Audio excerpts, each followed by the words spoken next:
Hello and good afternoon, Xbox Nation. Welcome to this week's new episode of the Xbox Factor Podcast. I am one of your hosts, Mr.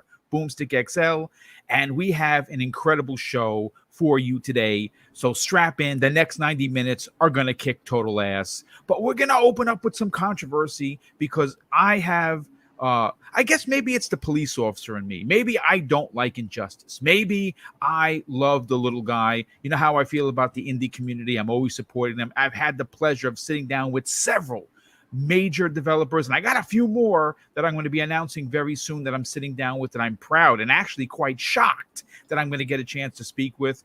But of course, before we get into it, let's get into the introductions, and then we're going to have a whole mess of fun and obviously make your day one heck of a Tuesday for the next hour and a half. And as you're going to notice, two of the mainstays, the pillars of the Xbox Factor Podcast Tuesday edition, are not here. Pong Sol working, training, doing the best job that he can do, and Zemi Games had to take some time off to take care of some personal things, some school, as he was closing out the year. He will be back next week. As a matter of fact, he's going to be back this Thursday on our Xbox prediction show for this Sunday's Xbox Bethesda event. But before again, let me introduce, everyone here is a guest, but you know what? They're not strangers to this community. And we're going to start first with someone on loan from PlayStation Nation, and we could potentially get a Jim Ryan sighting anytime soon. Mr. Badbit, welcome.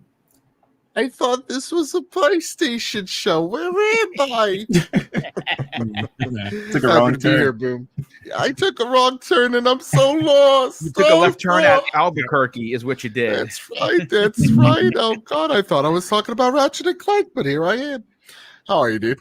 Yeah, no, it's great. It's great to have you, Joe. Thanks for jumping in. I specifically wanted you here today because as a PR guy, I want your honest opinion of the controversy that was brought to our attention by Mike Rose, who is one of the developers at Rave of Ravenland for their game Descenders that was launched. Well, the Xbox Series X and S versions were launched today on the Xbox Series X and S, and of course, he really shocked me, but it really shouldn't have, how some people from the PlayStation community have treated him. And I thought it was important to talk about it. I mean, you and I and the rest of the Breakfast with Boom crew really went to town on the Alana Pierce situation from Friday, and I was very proud of us. We did use some explicits, but I think it was warranted because of the levy of really terrible things that were said. Now, thankfully, Mike, at least I haven't seen it. I haven't read all the tweets, but I believe, Joe, you have. So we're going to get your opinion on that momentarily. But let me continue introductions here. I'm going to start next with Mav, also known as Fun Speculation. And if you didn't know, he has an incredible show with the Magnificent Seven each and every Friday, 9 p.m. Eastern Standard Time. And more so, he just dropped one heck of a video. It's 53 minutes in length, and actually the original copy print is over 5 hours long. He reached out to many of us in the content creation community, asked us if we wanted to be a part of the E3 predictions, wrote up a bunch of questions, and my God, it was a really magnificent piece of work. Mav, welcome to the program. Well, thank you for having me. I super appreciate the awesome intro. It's amazing also to be here with Mr. Badbit himself and one of my brothers from Xbox Ultimate as well, and 3-Bit. You got some good topics here, Boom. I like when you sent the topic list, I was like, my eyes kind of like widened quite a bit because we're going into Speculation Town today, which is a sunny and 75, unicorns and rainbows all day long. Heck yeah, man! I freaking love it, and to be like I said, to be here with these two guys and as well, and thanks for the comments on the video. It was just something I wanted to do involving the community instead of just having a traditional thing. So I think it was a blast. I had more fun doing that project, I think, than anything, just being able to sit down and have all those little sessions. So thank everybody on this panel here today took part in that as well. So I want to also just say thank you guys for making that happen. And 3-Bit also helped with some editing tips that really helped me along the way. So thank you, 3-Bit, as well. Yeah, no problem. No, that's awesome. Because obviously you said, folks, if you didn't know, and I actually learned this from Colt Eastwood. For every minute of production value that you put into a video, that's an hour. So if you see someone with an 8-minute video, it's potentially 8 to 10 plus hours to make that video, and there's a lot of work. I mean, I don't do videos. I probably should do more. I just, with 4 live shows, I just don't have the time. But it's an almost an hour. So just do the math. He spent, from what I understand, Mav, over 30 hours with editing this video. That is a monster amount of work. So I encourage everyone to please check it out. I will add it to the show notes once this show goes on video on demand, so we can get everyone to get their eyes on it. But I want to introduce someone that he's coming back for the first time in a couple of weeks, because he's been doing some secret sauce business, working it within the industry. 3-Bit, first of all, we missed the heck out of you. And how is it going? Are you excited for E3? I'm extremely excited for E3. There's a lot of different games that we're all speculating that's going to be shown, right? I'm just ecstatic about it. And during that video, Mav, I had the biggest cheese on my face. It was just really cool to see the community come together and we all celebrate gaming, and that's what it's all about, right? Yes. Like we all have like this discourse and we can all speculate, but I think something that was really amazing about that video was like us coming together as a community, and really just at the end of the day, it's all about games and stuff we love to do. So that was an awesome video, Mav. And it's been some time. I took a break from podcasting. It was just getting too hectic with some stuff going on, but I'm excited to be back on the Factor podcast. Well, it's great to have you back. Now, listen, before we open up the show with, of course, the first topic, I got to throw up on the screen. If you are new to the channel, this is going to be the E3 2021 coverage schedule for my channel, Double Barrel Gaming. Folks, it's going to be 12 plus hours of content, 6 days, 6 2-hour plus streams. And I'm going to be tweeting this throughout the week, so everyone is kept up to date. But I'm going to go over them live on the air again. And we got a lot of new people in the chat. So, of course, I want to say welcome with open arms. This is non-biased, non-toxic channel. We enjoy the community because it's one of the finest that I've had a chance to work with. This particular chat that continues to show up for each and every one of these shows. And you are welcome here, regardless of what console you enjoy. And of course, we're going to start it off with one of the biggest shows of the year, at least for Xbox. That is the Xbox Bethesda event. That is going to be Sunday, June 13th.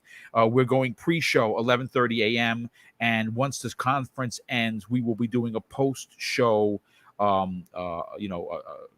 roundtable conversation. Of course, primetime gaming, Monday evening, 7 p.m. at its new time, Eastern Standard Time. We will be going over with the monster panel. Now, folks, I can't give it away just yet, but I can tell you that I have lined up the biggest panel I have ever put together in my YouTube career, and I've been doing it for almost 4 years as of November 3rd. And I'm talking some of the biggest content creators in the business are potentially going to be a part of this giant post-Xbox show, and that's going to be Monday evening. Then, of course, Nintendo is having their direct event on Tuesday at 12 p.m. Eastern Standard Time. We are going pre-show at 11:30 a.m., and then we're doing a small post-show afterwards to talk about potentially the newly announced Xbox, Nintendo Switch Pro. And of course, Wednesday, we're doing an E3 update podcast. Now, what I'm going to be doing there is simply talking about all of the biggest reveals across the board up until that time. And then, of course, Xbox Factor podcast that Thursday. We're going to be talking about some supposed Xbox announcements that are going to be happening after E3. And then, of course, rounding out the week, and I'm going to finally be able to take a breath, is going to be Breakfast with Boom, 10 a.m. Eastern Standard Time. And, of course, we will be announcing what topics we're going to be talking about as we get closer. But let me first of all welcome the nearly 230 people here. We got a couple of new channel members and a few super chats I got to catch up with. So let me do that right now. We also Raiden Blade, good friend of the channel, became a channel member once again. Thank you, Raiden. And he drops an outstanding $2 super chat on top of that. Boom, boom, Mr. Boom. Well, thank you so much for that. And we have another channel member, Monster 530. Thank you for becoming a channel member. It is greatly appreciated. Folks, if you didn't know, I had suspended all forms of monetary gains for the channel. We had to do some behind the scene things. Mrs. Boomstick is now working with the channel full time, and we had to do some switching. And unfortunately, that took some time for YouTube because, you know, we're still a small channel, so we're not top of the list, if you will. But everything is done, and I have reactivated super stickers, super chats, and of course, channel membership. But folks, get ready, because this is when you're going to hear some realness from Boom. Now, this morning, I saw a thread pop up on my feed, and thanks to Jay Fonzarelli, who actually originally announced what was going on, we had word, developer on the game Descenders was apparently being attacked. And I was going to say harassed, but from what I understand, and Joe, I'm going to go to you next on this because you have a better understanding and you read some of the disgusting replies, was attacked by, and again, I hate to say this. I don't like putting people under umbrellas. I don't like doing that because that's where you get into trouble. But apparently, the PlayStation, and this is coming directly from Mike, PlayStation fanboys were tweeting at him. But I'm going to read his statement. This is what he had to say, and this is Mike Rose. Since we're launching Defenders on the Xbox Series X today, I inevitably are getting a bunch of PlayStation fanboys tweeting at me on how it's a shit game, etc., etc. Pardon my French. The funniest thing is that Descenders is actually one of the best-selling indie titles on the PlayStation 4/5 from the last 12 months. And he continues in a follow-up tweet. When I tell other developers just how well Descenders sells on PlayStation, the reaction is always, what the actual F? Since launching last August, we have sold hundreds of thousands of units on PlayStation. So I guess, sorry, our crap game is selling so well on your console. So of course, Joe, I have to go to you next on this because as someone that I consider to be family, as someone that is in the business and is potentially going to hold a high position in a marketing position, hopefully, this is kind of gross. And again, we talked about this on Friday morning's Breakfast with Boom. And even in a tweet that I said to Fonz, responding to his original tweet, I feel that if we do not talk about this, if we put our heads in the sand and don't constructively talk about this, then we are initially a part of the problem. So I wanted to take about maybe 20 minutes of today's show to get everyone's opinion. What are your thoughts on this, on simply releasing a game for the Series X? What is the deal, Joe? And why are we still having these conversations? It's a really big, broad reasoning that I think a lot of us hold some blame on, to be honest. So I think the reason why we're seeing devs get attacked, and it's on both sides, right? Of course. Yeah, we talked about this. I want you to please be very specific about that, because this is not just us attacking Sony's fanboys. This is all fanboys. Yeah. I mean, we talked about it last week with Alana getting those awful threats, disgusting threats over God of War. So, I've seen a lot of stuff where people have gone like, I have to delete posts or I can't, talking the way I want to celebrate my game, because these crazy people who are literally just sad and pathetic human beings just attack people for no reason. And well, for the reasoning that is, how can I say this? They've put Xbox, PlayStation, whatever piece of plastic in front of them as kind of like a monument of like, this is who I am as a person. And ergo, if I'm a PlayStation fan, the rule of thumb is I have to talk shit about Xbox. Sorry for the curse, but I have to talk trash about it. Right? That's the whole thing. If I'm an Xbox fan, PlayStation can't do anything right, and I have to talk crap about PlayStation. And we see it from creators big and small that is the case. You know, I see it every time, you know, we talk about Halo, there's a Craig meme. When we talk about a PlayStation exclusive, we talk about the teraflips and the skips. Right? We talk about, it can't do, 120 FPS. And we get those talking heads from larger creators. And we get those talking heads points from people on Twitter. And that's the thing that we have to stop, is the true narrative of, and I see it, of people going like, Starfield has 0 FPS on PlayStation.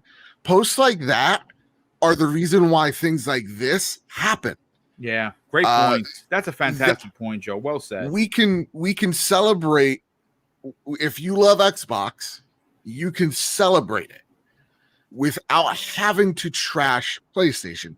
You can celebrate Ratchet and Clank's success today, if you're a PlayStation fan, by not talking about exclusives on the other side. I'm a diehard Xbox fan, and I cannot wait to play that game on Friday. Absolutely. And I'm a diehard PlayStation fan, and my most anticipated game is Halo. We have to normalize those types of conversations, though they may not bring the highest traction or the highest audience. It's about bringing the right conversation in that brings in the right people into your ecosystem. And that's what we try to do at the Trophy Room. That's what I try to partner with people that believe in that same mantra, that it's about talking about the games and celebrating the people that make them.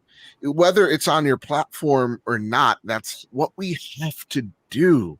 We gotta stop just the reactionary posts, because you get these posts where like this guy's trying to celebrate the launch of his game on another platform, and people that are so ignorant are attacking this guy, and he's like, yo, my game is on your platform. It's the thing that launched there first, you big dumb idiot.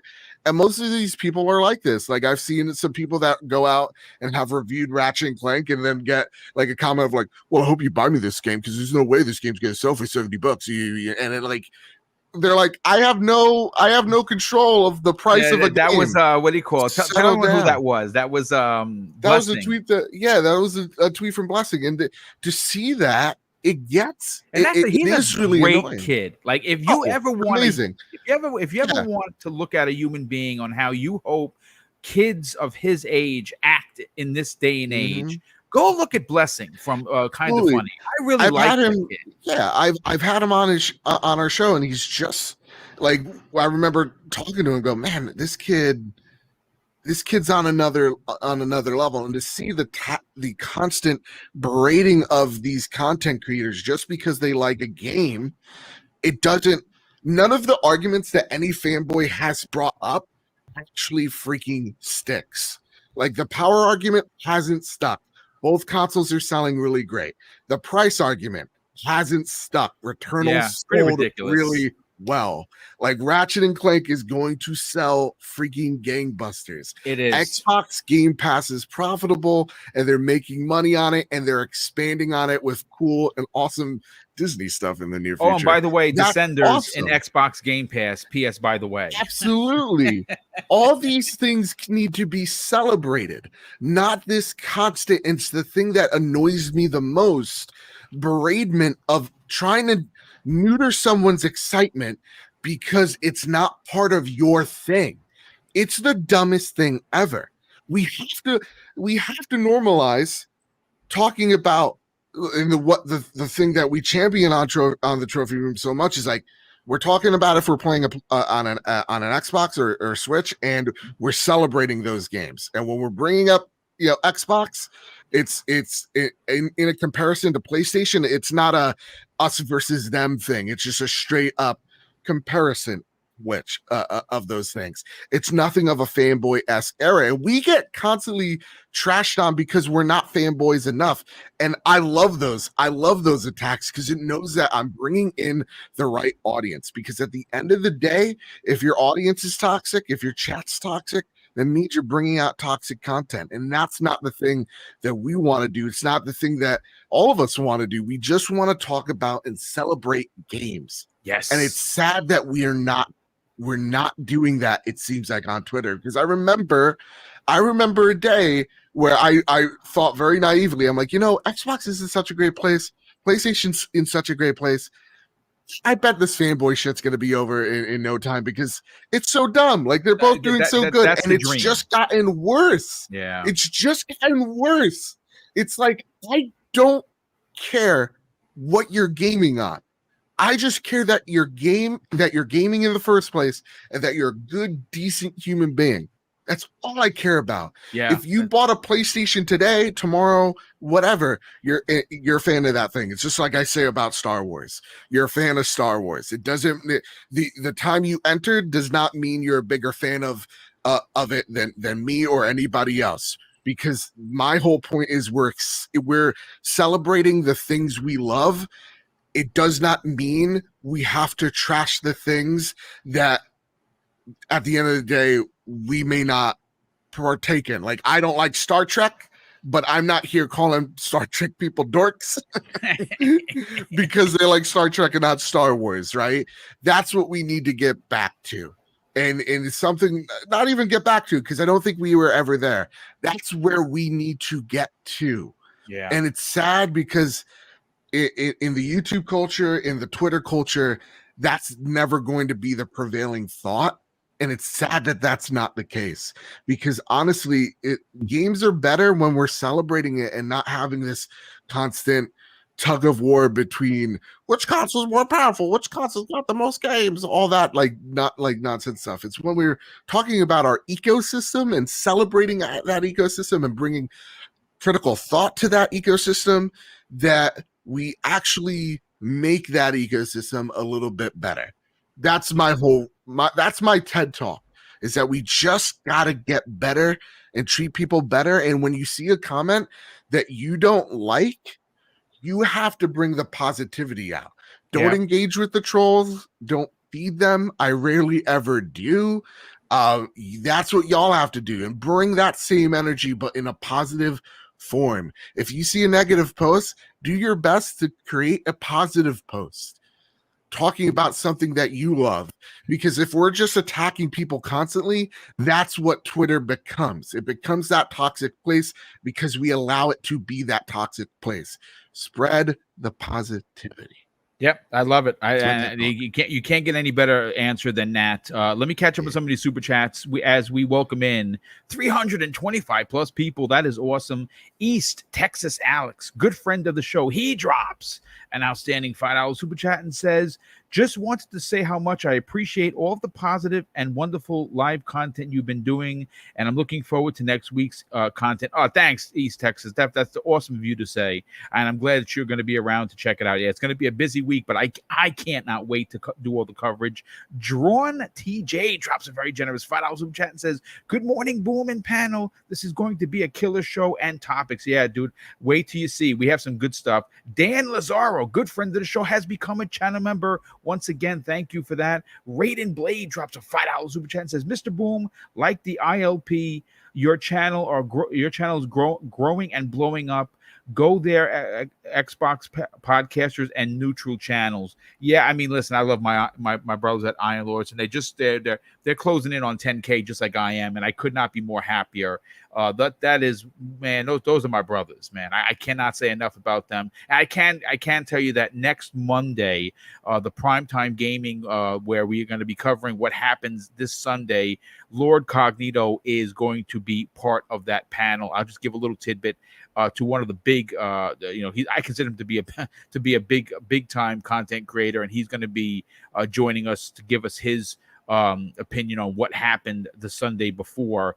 Dan Lazaro, hey dude, he drops a $5 super chat. Thank you for that. He says we need to take these PlayStation threats seriously and investigate some of these guys before they hurt someone. Live events are scary places to be. Listen, folks, if you listen to ILP, and I encourage you did, but I encourage that you do, but folks, it's a 5-hour show, and every minute is worth it. Like every minute of that 5-hour show, which was on Sunday, is worth it. We found out thanks to Tim Dog, and I didn't even know this, and I should have guessed it being ex-law enforcement. During these live events, Phil Spencer has a security detail because of some of the threats that he has gotten, which is I'm glad that he has a security detail. I'm saddened that he has to have one, to be honest with you. People like Shuhei, people like Nintendo. Like there is no way. I remember there was one story. You cannot get to them. No, there's no way you could get to them. Like it's like they're the goddamn Secret Service. Yeah, pretty much, yes. They're probably all ex law enforcement or CIA guys. I'm telling you. Real quick, Raiden Blade, good friend of the show, he drops an additional $2 and says, "Look, mindless people do mindless things." Indeed, I mean, I can't say it any better. And Rizzo 34 dropped a very generous $5 super chat and says, Ratchet and Clank was $30 on the PS4. I think that factors into why some people might be unsure about a $70 pricing for Rift Apart. Look, here's the thing. That's just business. I don't agree with it. I'm not sitting here going to defend Sony on this. I understand that the first Ratchet and Clank on the PlayStation 4 was much cheaper. This obviously has a huge amount of production value to it. I think it's worth it. I would rather pay $60 than $70, but because I'm such a fan of both Insomniac and, of course, platformers, I'm going to jump in head first, and I have. Mine is already pre-ordered digitally on the PlayStation 5. But Raiden Blade drops an additional $2 super chat and says, Phil got his own bodyguard. Yes, indeed, he does. And Lord Roughness, good friend and generous friend of the show, he drops an outstanding $5 super chat and says, this aggressive toxic stuff is mainly from the Sony side because since 2013, Xbox fans couldn't say anything. The war lost. No bragging on Xbox side. Yeah, you know what, though, dude? Look, I hear you. And I will say this. Some of the most loudest comes from the toxic PlayStation side. But make no mistake, that same toxicity, even though it may not be as loud, may not be as prominent, and certainly not have as many members, there's the Xbox community, and I'm not going to mention names because we don't do that here, but there are plenty that are part of the problem.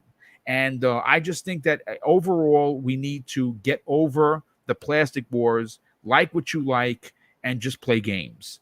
Gerald Mack in the chat, good friend of the show, he drops an outstanding $5 super chat and says that ILP podcast this past Sunday was the best show. Yeah, I agree. I think it's the best show of 2021, hands down. I'm sure we'll get all year boomstick, and you had that thing on fire. Holy crap. Yeah, I had a lot of fun. Like I had I normally don't bring show notes to a guest appearance because I don't have to do the work as a guest. I just have to show up. And I had notes, folks. I had notes. But Mav, let's get your opinion on this as we close in on 400. Wow, no, wait a second. According to my numbers, it's 425 people here. My God, that is awesome. Mav, are you disappointed by reading this post from Mike? Yeah, but it's also expected at this point. So it's like, I just don't understand like what's wrong with people. This goes more into just gaming. It's like, hey, people have an avatar and they hide behind their computer at home and they act like they can just be somebody else, right? Keyboard cowboys and cowgirls, as I like to call 100%. It's like road rage, right? You're in your car, you're like protected, right? So you like act like a jerk, but if you were to step outside that car, it's like, oh, hey, hi, nice to meet you, you know? Like these people act like there's warriors and stuff. It's just kind of sad. And I wish that people would act on social media as they would in real life, instead of trying to play games. So that's what this is all about. It's just like a toxicity for me. If people want to see the world and everything a better place, which social media is a huge part of now, stop pouring toxicity into it. I right? agree. Great And point. stop attacking people for pointless reasons. We're talking about video games, right?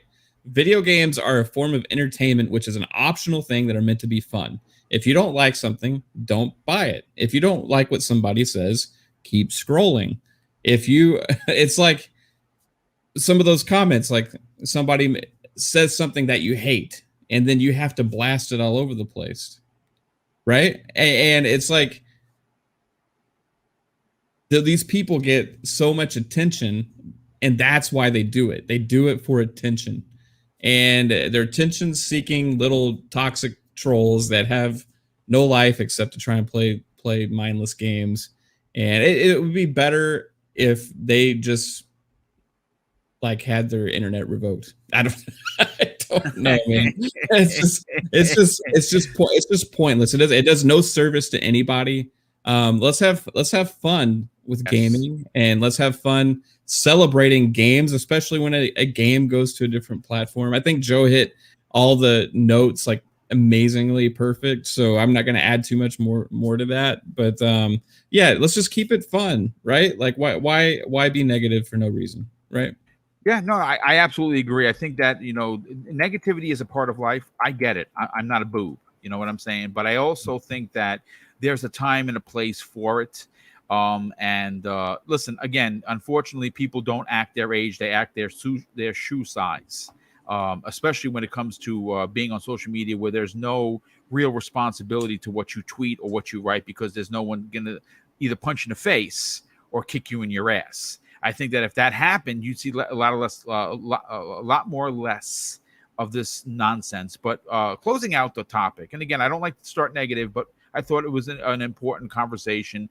3-bit from a creator's point of view, because that's what you are. I mean, you're a podcaster, you're a content creator, you're a part of this community, sure. But in your real life, you work within the industry. How dejecting is seeing this kind of attacks? I'm curious to get your opinion from a producer's point of view. Yeah, I can say that certain games at E3 are not going to make it because they're afraid of stuff like this. And from our end, what we can do as content creators is celebrate these games and developers. Like, despite whatever platform you're coming from, positivity can just be as powerful as being negative toward your preferred platform, right? And I don't how many times are going to go through this sort of harassment of developers because you're angry about something like a true Twitter finger Karen, right? It's just it's really upsetting that we keep seeing this happen repeatedly especially these past few months, where there was Biomutant, remember, performing better on the Series X, and then the developers were trying to explain that to people of the whole backwards compatibility situation, and then basically getting death threats to the developers because they were saying you got paid by Microsoft to make Sony look bad and all this different stuff. Gross. And it's actually quite frightening, to be honest. Death threats are not something anyone ever wants to receive. Yeah, exactly. Or the whole thing with Last of Us 2 was extremely bad when they were threatening the voice actress Laura Bailey in their game because their beloved character was killed. So they took it out on her. Yeah. And now you're getting this repeat with Descenders where toxic fans are mad because someone's getting something else on another platform. And at some point, people have to realize that it's a game, it's not reality. It's like Mav was saying, it's a form of entertainment, and there is a difference. You are not entitled to treat anyone badly because you purchase something. These are human beings with a passion, and we should reciprocate that by being positive.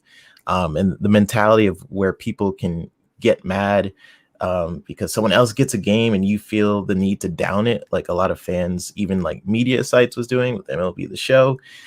you can still enjoy your game wherever you decide to play. It's such a weird immature thing to see, to threaten someone because someone else gets to play your game.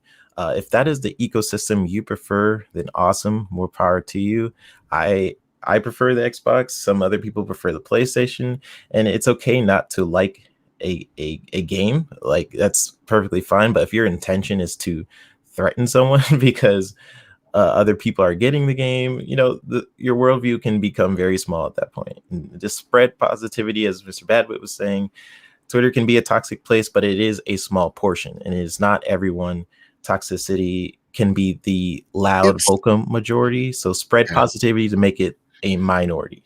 And just to grow on that point just a sec, it's not even because I saw people like, you can't just be positive all the time. It's not like, I think we throw around the word positive maybe as like trying to have an equilibrium of sorts. What I think we all kind of want is to be constructive with our thoughts. I like that, Joe. Yeah, that's constructive thinking is ultra important. Well said. Yep. Exactly. Sure. And I think Twitter doesn't reward that. It really, and that's the thing that really sucks. I'll put out a tweet that is like fun and positive. Like I just did one with like Ratchet and Clank, right? Going like, oh my god, look at the wizardry at display. Oh, I love that. That was a great tweet. Yeah, that was great. Yeah, and then like I'll get one where I'm like trying to be very constructive with a thought. It's like boom, a like, right? So like, it doesn't reward. Twitter often doesn't reward you being thoughtful. It is rather kind of and it is what it is, because it is for sure. But there is a difference between constructive criticism and just being there's just seeing something you may not like and then just going, okay, like what, like I've seen some people go, boo IGN. It's like, okay, just don't go to that site. It's like easy that, like, you don't like that content, don't engage with it at all. You know what I mean? Like, just don't do it. If you don't like a content creator, you don't need to go out of your way and let them know. Yeah, just don't follow them and move on. Yeah, fine. I agree. Exactly. And that's how it should be. But I think some people yearn for that confrontation because they know that there's no real consequences to it, and that's what is really the major problem with the internet. Is there is genuinely no consequences for you saying possibly the worst stuff ever. I will say this. When I see tweets like this, I report them. I'm not even going to front. Like I reported 3 people yesterday because of they were using some pretty explicit homophobic stuff.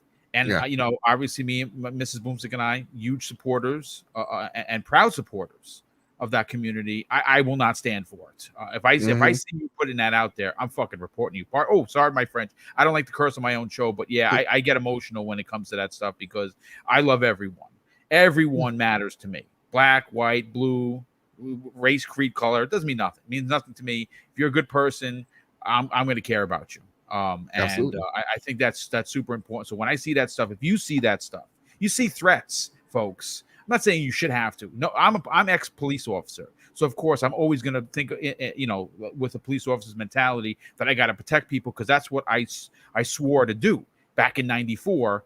And I did for 21 plus years and loved every minute of it. So I will continue that from a civilian point of view. But I think that if you see this and you want to put a stomp down on that kind of community, you got to report when you see that stuff. You don't have to. I will, but I that's my best advice to you. But I want to move on to why everyone is here, folks. We're here to talk about gaming, and I got to go into one of the first. Now, again, folks, a lot of the stuff is a part of Speculation Town. There's some speculative commentary that you're going to hear, but I have the receipts on why I think this is super, super important. Now, as we close in on 400 people here, please, if you are new to this channel, consider subscribing.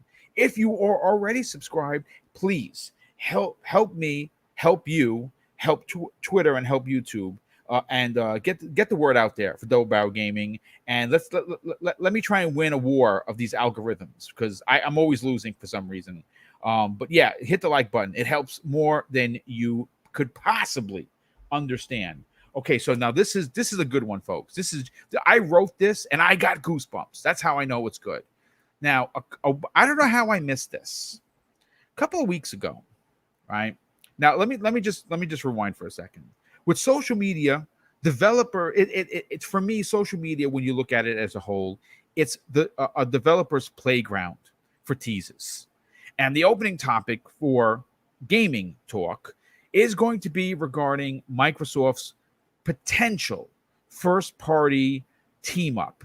Now you're saying, well, what are you talking about, Boom? Well, a couple of weeks ago, there was a tweet from the official Ninja Theory Twitter account. And they put a tweet directly to Team Ninja. Now, this is what it had to say. It says, Ninja Theory with the handshake to Team Ninja. And it says, let's put Ninja in our studio name. Now, you say, well, there's not much here. That's because you don't have the inside skinning. Ooh. 2 years ago, prior to E3 2019, I got a DM from someone that I trust, someone that will remain nameless on this program because I still get tips from them from time to time, that Ninja Theory was potentially going to be working with someone, and that Team Ninja wanted to bring back Ninja Gaiden to the Xbox brand as an exclusive. Now, I have been championing Team Ninja to bring Mr. Hayabusa back to the Xbox, where he originally started with, of course, Ninja Gaiden and then Ninja Gaiden Black. And listen, I know that there's not a lot here, that we are hanging out in Speculation Town, sunny and 75 with unicorns and rainbows all over the place. So I have to pose this question to not only the chat, but the, of course, elaborate panel. And I'm going to start with Joe. Joe, listen, could you imagine a team up between Ninja Theory and Team Ninja to bring a new Ninja Gaiden exclusive to the Xbox? I mean, Team Ninja has teamed up with Square to bring an exclusive game to PlayStation. So why not the other way around? Could this happen? But more importantly, what if it does? I want this to happen, strictly for you, because I know Ninja Gaiden isn't usually for me. Exactly, but I know it's for you, so I want this to happen. But I actually think it'd be really awesome, because for me, I think of like the PlayStation portfolio. So you look at me drawing comparisons, and what I like about it is you got some easy fun games like a Sackboy, or maybe even a Ratchet and Clank, and then you got the difficult, I'm gonna beat your face in with this mallet, and that is the Demon Souls. That is your Bloodborne, which has been 2,260 or 74 days. I don't know. That's all top of my head. The days are a blur at this point. But yeah. I love a good challenging game, and I think it's a great way of filling that portfolio. So like when I'm taking a look at what Xbox has, they have now a ton of Western first-person RPGs. They got first-person shooters. They got those RPGs that are like your Fables. And the thing that I feel like they don't have, and the platform is like Psychonauts, the thing that I think of that they don't have is, what is it? One of those really challenging, action games that are going to really beat your face in with a mallet, make you hate and resent yourself and the people around you. You know something? It's crazy. It goes to show you that age does hurt you. And I say that because I for some reason, for the Souls games, I don't have patience for. But Ninja Gaiden Black, I beat on hard, dude. Like, that's one of my crowning achievements. Unfortunately, I don't have any proof. I don't have the receipts because there was no achievements back then. But I loved Ninja Gaiden Black. I just loved it.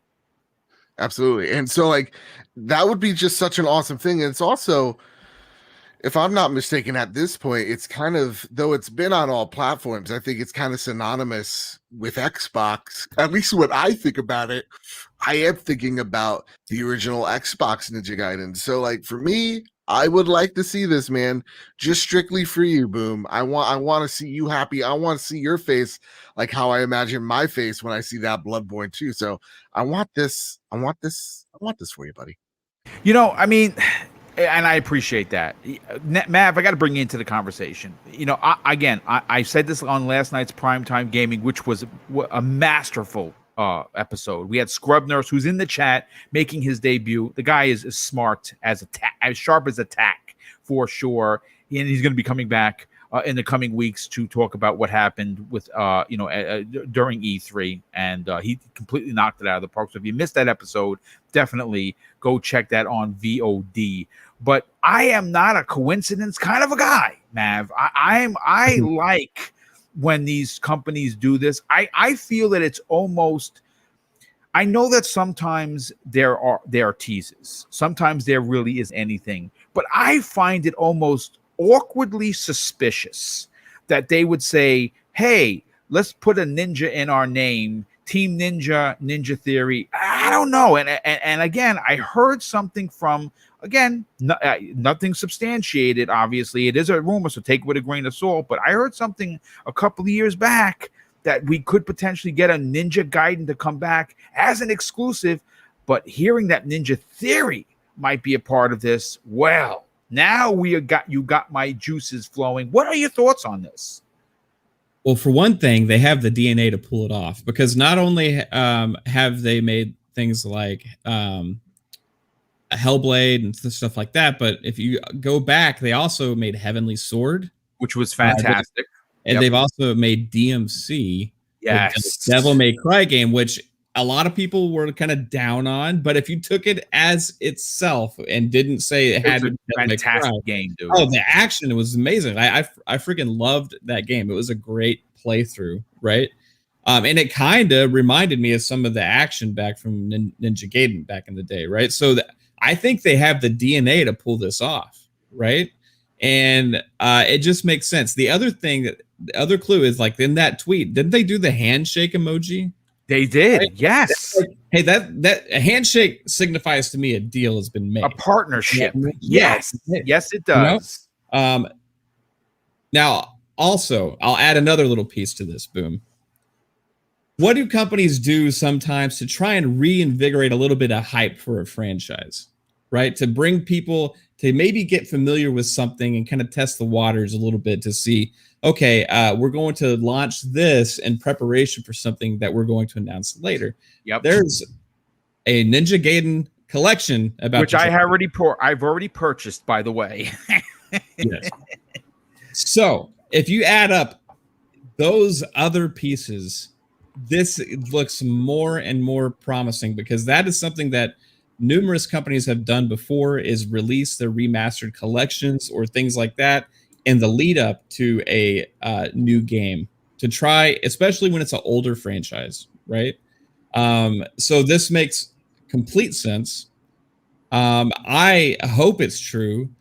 Ninja Gaiden back on the Xbox was amazing. It was one of my favorite games. I also beat it, right? And back then everybody was saying, it was really hard, but it was hard, but in a good way. It never got frustrating for me, right? It had platforming elements and stuff. Yes, it sure did. Yep.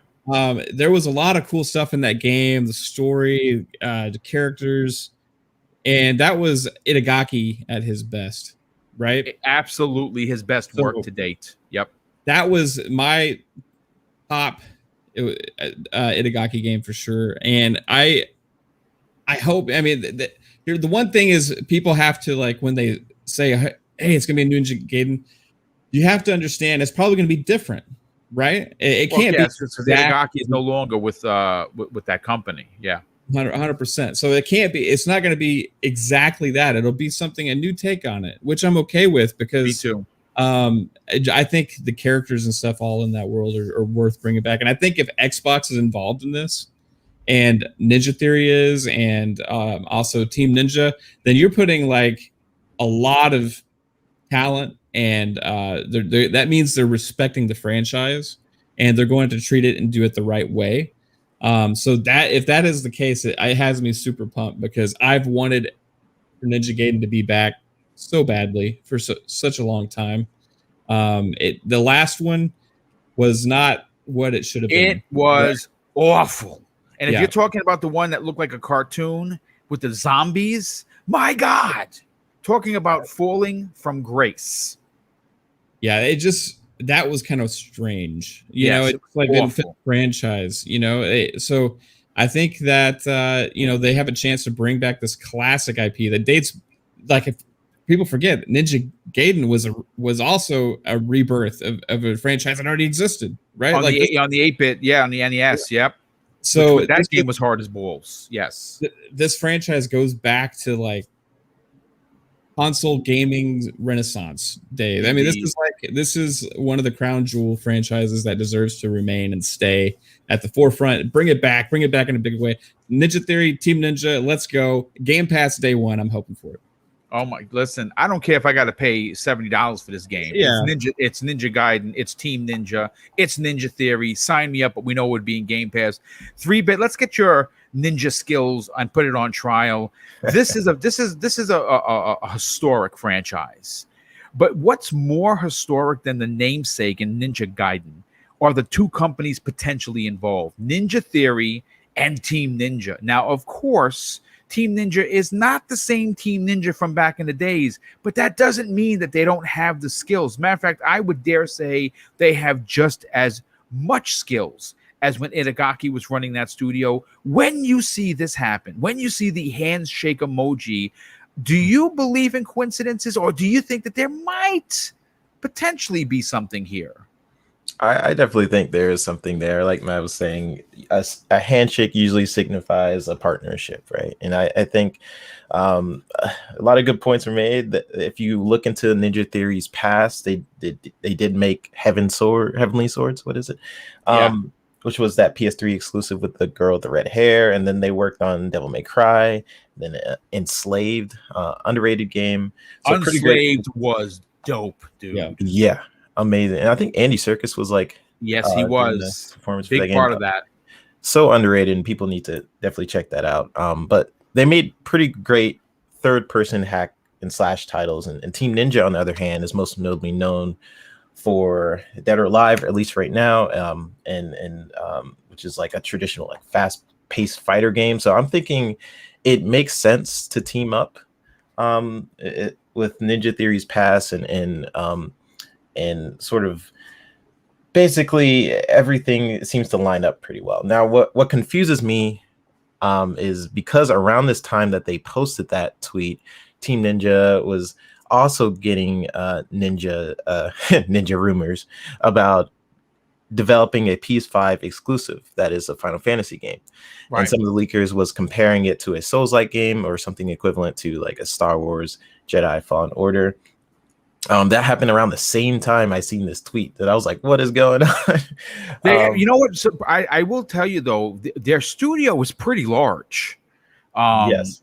So I think I listen, I don't know if this is gonna translate to anything, but I think the studio is big enough, and especially if they see, that's the thing, they're not developing these games without the big publishers, meaning that they could get help from Square, and they certainly could get help from Ninja Theory. So they could pull off two games for exclusives, one for each platform. I think so too, and considering Ninja Theory now has the full backing of Microsoft, right?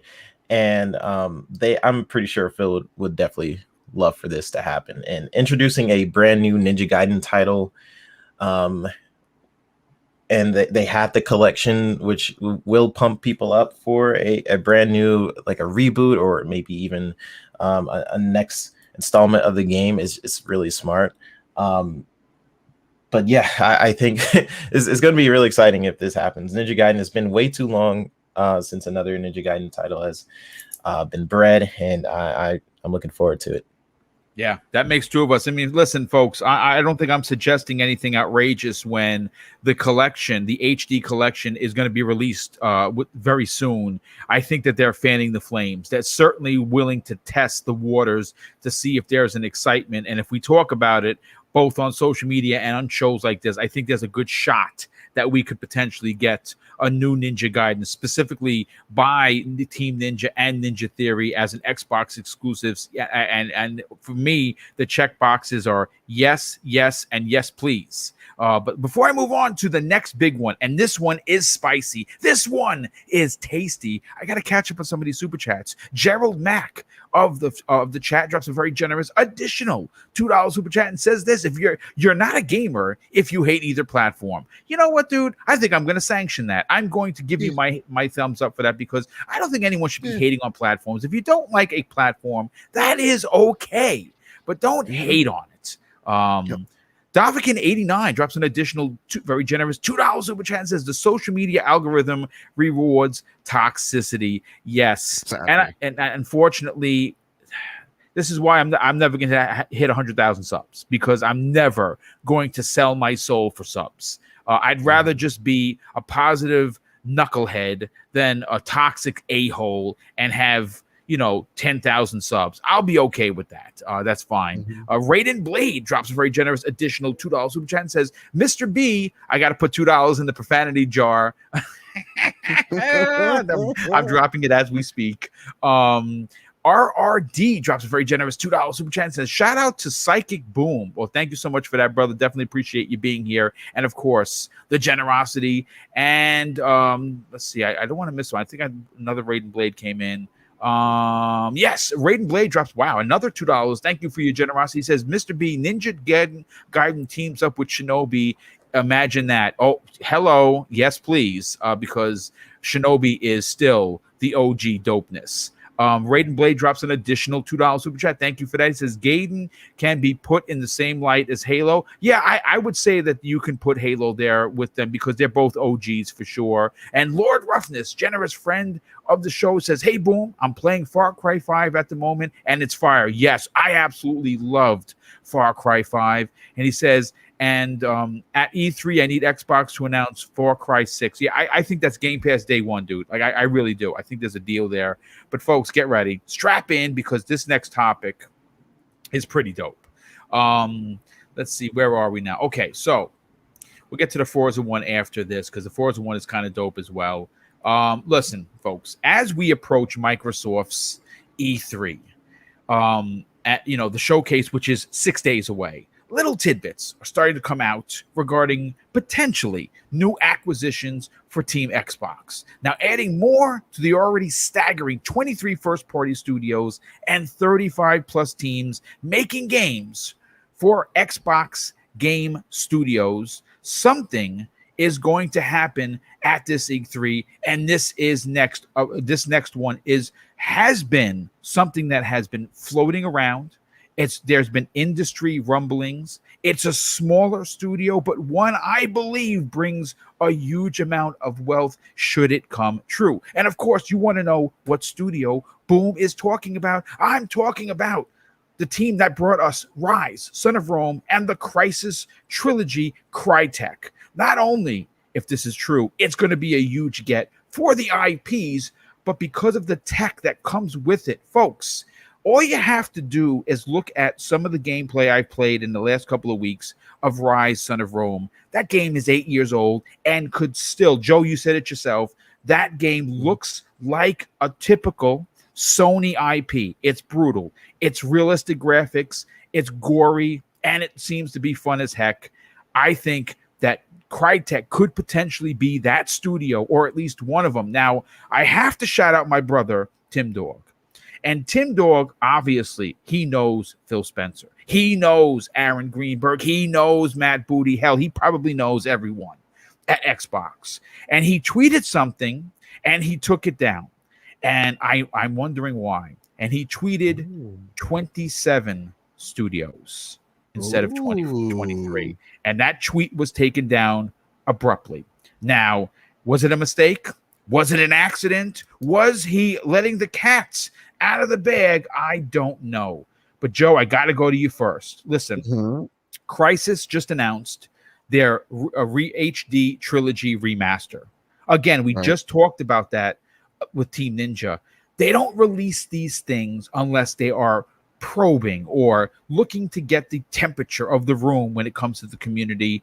For you, is Crytek the kind of company that fits in well with Microsoft, and they bring a huge Crytek engine with them? I think if you add that to, of course, what Microsoft is already working on their own properties, they have the ID Tech, they could potentially have Crytek.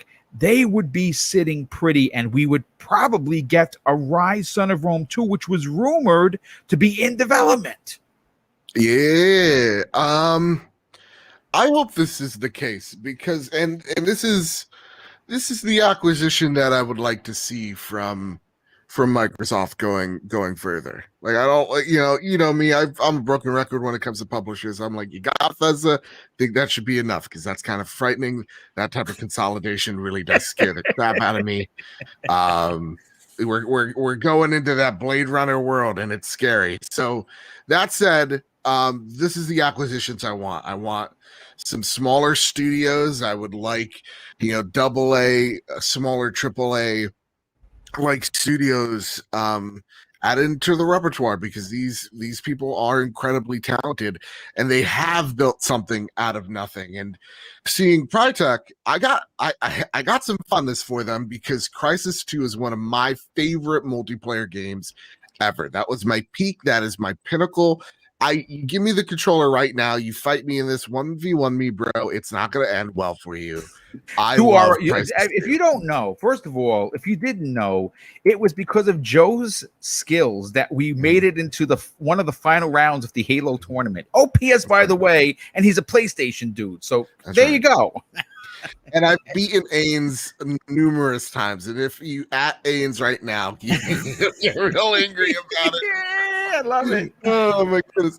So yeah, for me, I love Crysis 2. So if we just get more Crysis, and they understand what made Crysis 2 so great, I am totally in on this. Let's go. Let's make it.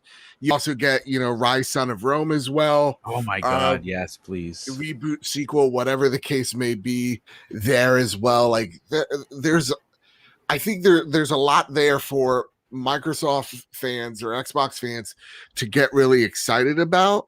And yeah, it's not the craziest acquisition in the world, nor like the people would consider it to be a small one, Joe. It's like that. It's not the Bethesda level that people are expecting, but I am digging that. Yeah, and I think that's kind of what Microsoft wants. I think I think their goal with Game Pass is to make sure there's never a lull in that service. Again, remember, their competition isn't PlayStation. Their competition is making sure they're the first out the gate with this service, and making sure that you are stuck there. So whether it's, I see stuck there like it's a bad thing, it's a good service, that you keep engaging with the service. There you go. So whether it is by adding like a AAA game every quarter, or not even AAA, but a big game every quarter, to even adding additional services like the rumor is Disney Plus, to keep you engaged with that service.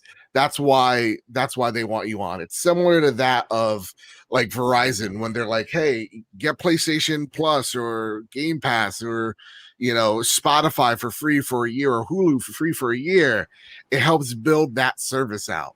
So that's why I think the acquisitions are important for Microsoft to do, and making sure that they're the right ones to do, and helping out studios that, for example, Double Fine, that were always teetering, but create such creative and artistic work. By doing that, that's how you're going to be strengthening that service, and letting those devs and allowing those devs to have and take those creative risks. That's what you need to do. So to me, I like that it's Crytek. I don't know much about the engine. Maybe 3-Bit could fill us in on that of what actual value that brings, because I don't know how many folks still use it. Because they actually just released. It's funny you should say that. I only know that because I just bought the game, the Sniper. Sniper, Ghost Warrior. Yes. I just bought it. They used the Crytek engine for that game. I want to know what that engine could bring to that service. That's my only question mark, because we've seen so many smaller devs or middle devs use Unreal and Unity as well. So that's my other thing that intrigues me. Not to say like it may sound negative. That's not what I'm trying to get. It's more of a curiosity. It makes sense. It makes sense. You want to know where it is, and I think we're having 3-bit a part of the conversation is going to be good, because he might have worked on it. We don't know. He'll tell us in a second, but we also know the worth of it. I think that there is still significant worth, because, like I said, folks, please, for the love of Joe. Not this Joe, another Joe. Go, if you have an Xbox Series X, and download and just try out. Please take my word for it. I never give bad advice, folks. I really go out of my way to give positive advice. Try Rise Son of Rome. As a matter of fact, you know what? I'm gonna do one better. I'm gonna bring it up in a second. So yeah, I'll do that as we get Mav's opinion. Mav, first of all, again, rumor town, nothing concrete, but it's, we're hearing from some of the people within the industry that I trust. I don't want to mention names because I don't want to get it wrong, that there could potentially be a couple of acquisitions announced at E3. And I say originally, if you would have asked me if they were doing this live, I don't know that they do that, because obviously they're there to show games, and I don't know if it fits the narrative. But because this is a controlled event, because this is coming directly from Redmond, because it's going to be a pre-recorded event, I think that they could do it. What are your thoughts on Crytek becoming Microsoft first party? I would love it. Crytek has a lot more influence than a lot of people realize on the gaming industry, right? Not only have they created Crysis, Rise, Son of Rome, but they were the creators of Far Cry. Yes. They were the original creators of Far Cry with Ubisoft to publish that deal. When they moved on to go make a deal with EA and started working on Crysis, then Ubisoft acquired the full rights to Far Cry, which has become one of the biggest franchises in Ubisoft's portfolio. Not only that, but they also have kept the core engine and tweaked it. A lot of the Dunia engine that is the Far Cry games comes from the Cry engine, right? Yes. So their imprint is in one of the biggest franchises in gaming still today, and we're getting a new one, and a core functionalities of that game is still based on what Crytek invented years ago, right? So, Crytek has a lot of talent there, especially with the engine, the open world tech, and you saw what they did with Crysis, right? I mean, that game was like the pillar of graphics for PC gaming, and that was like everybody's like, okay, can it run Crysis? Can your PC run Crysis? Yeah, I remember that. Yep. So they hold a lot of weight for me when it comes to talent. Now, they haven't been as relevant recently, but that doesn't mean that they're still not capable, right? Maybe they don't have a lot of the same people, whatever, but they still have the Cry engine, okay? And they keep working on that and adapting and developing it, and they do lead the way with a lot of technologies. If you don't know what I'm talking about, go back to the first Far Cry. I'm talking about way back to the first Far Cry. When you turn into a monster, yes. On the original Xbox, even with it, play that map editor, okay? Play with the map editor on multiplayer and see what's capable on console back in the day. And if you're a fan of Forge and Halo, this map editor will blow you away, okay? Yeah, I remember as a kid me making like little islands in that game on the original Xbox. You're bringing me back right now. It was amazing. I mean, you're talking about changing the terrain, creating mountains, creating rivers. I mean, you can completely do pretty much whatever you want. Snap objects, create your own buildings. I had so much fun with the map editor. That's one of my best gaming experiences I've ever had, was playing multiplayer on Far Cry Instinct's Predator on the original Xbox with friends, because we made our own experiences. It was a blast. Had so much fun. They carried that through with Far Cry 2, Ubisoft did, and then they kind of just lost focus on that stuff. But go back and play that stuff if you want to see what they're all about. And I love Crytek because of that stuff. Now, I would really love to see this happen, because I think with a partnership like Xbox, I think they have some talent and skill level with engines, creating a cry engine that could really help out everybody. They could develop a whole new different franchise. They've created big franchises, So when I look at the possibility of Crytek coming in, it's about the possibility of something new, and also that we can't even anticipate. But I would anticipate it would be something big, open world, showcasing the best of what their engine offers, and that's what I would be the most excited about. And as far as the other acquisitions, it's just like up in the air. Like, I don't know who it could be, because I've seen everything. Like, you saw in the predictions video we had, like, I had to add the question, and it's like every like dev and publisher under the sun, and you see different rumors from prominent people on Twitter, even like insiders, that are saying this now, that there is probably an acquisition. So maybe that one is a Crytek that a lot of people are thinking, but maybe it's also somebody else. Techland. Yeah, actually, what we're going to do is we're going to back end this conversation on what one studio you want. We'll come back around to everybody, because I don't have that in the show notes, but I kind of want to just play with the idea as we close in on 500 people here. Thank you so much for supporting Double Barrel Gaming. And speaking of support, I have to catch up on super chats before I get to your 3-bit, because they are raining money on me, and I cannot thank everyone enough. Dan the Man Cunningham, good and generous friend of the show, he drops a $5 super chat and says, not to name names, but someone held his own on the Iron Lords podcast. Yes, was that? Oh, he's the Iron Lords podcast on Sunday. He walked silently and carried a big boomstick. I don't know who that man is, but hopefully you do like him. Keo Walker drops a very generous $5 super chat and says, Speculation Town, what in the Ninja Theory / Team Ninja is a sign that Teo Temco was acquired? Dude, I got to be honest with you. Good on you, because I never even put 1 and 1 together. Apparently, my math is not that good. My God, that is an incredible theory, because we did hear that Koei Tecmo could potentially be purchased.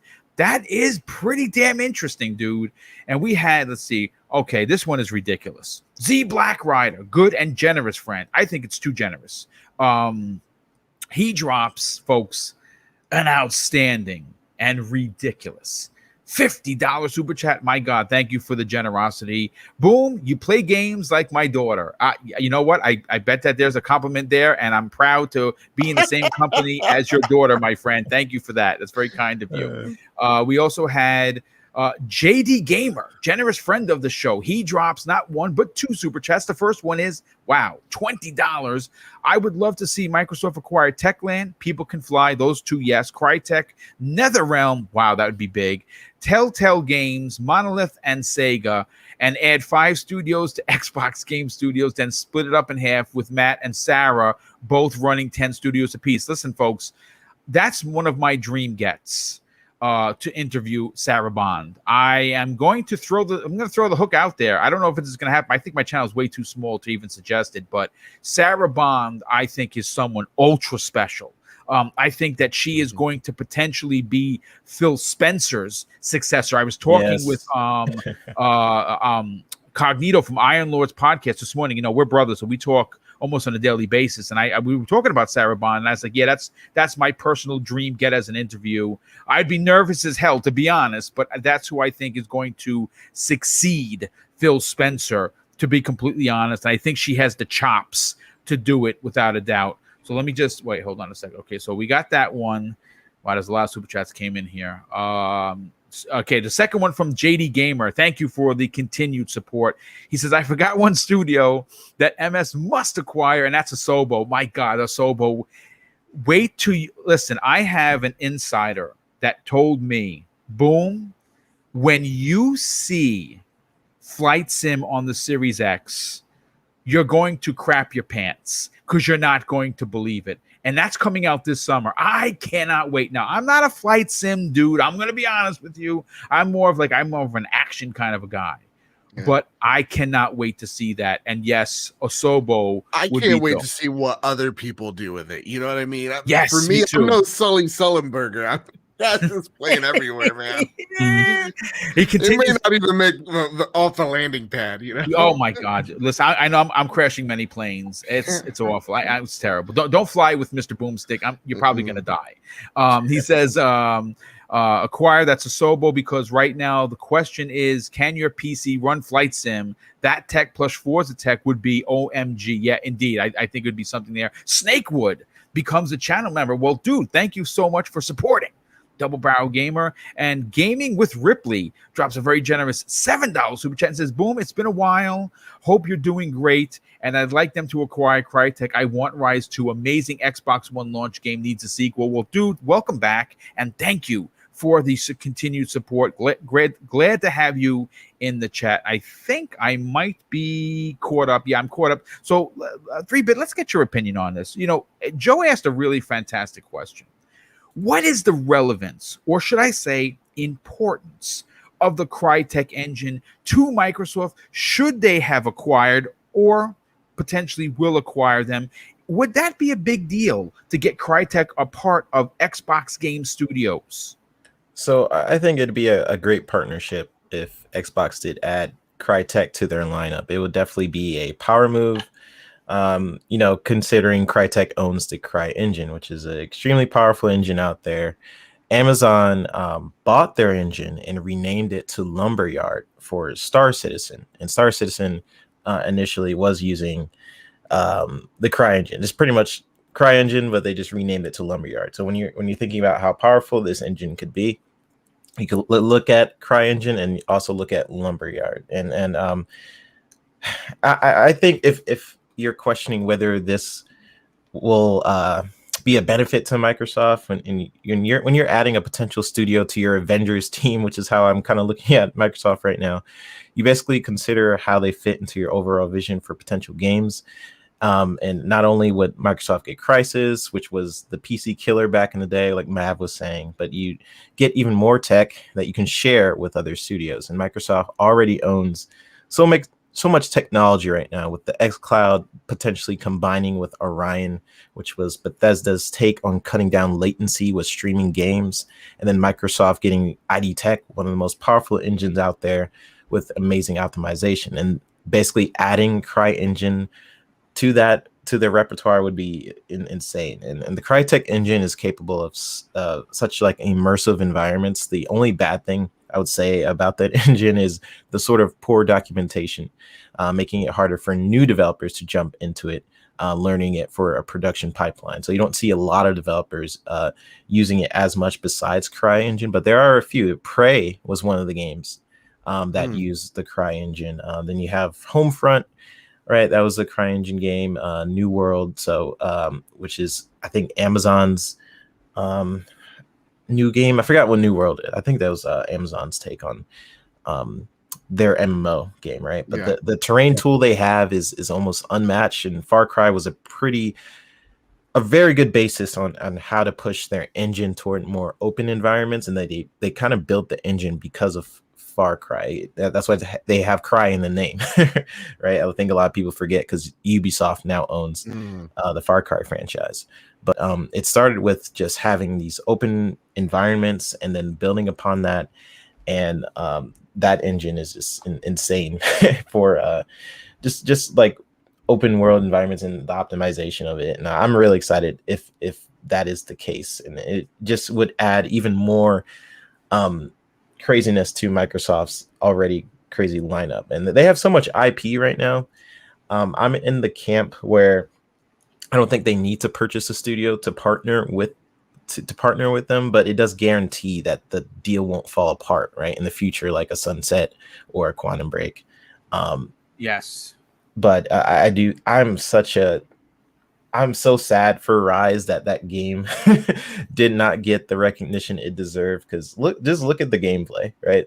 Yeah, That Boomstick has going on. It was one of those games that came out in 2013 and till this day is still a graphical showcase. it's crazy, Comparing literally games crazy. to- It looks that good, and I have seen games that have not aged well. This game is like a very expensive bottle of fine wine. You taste, and you're like, my God, this is amazing. so good, Boom. I'm just like, it came out in 2013, and it's still like comparing it. You could compare it to games coming out now in 2021. Yeah, 100%. Yeah, so I'm looking forward to if this is a thing, then awesome. They not only would they get games like Rise, and I do think getting more IP into the Microsoft lineup, like they have so much IP, they just need to use it, right? That is one of the Microsoft problems right now. They have so much IP that they need to start using, sort of like a Mario, I think is the common example, where they use Mario in a million different ways. But yeah, let it make it happen, Phil, please.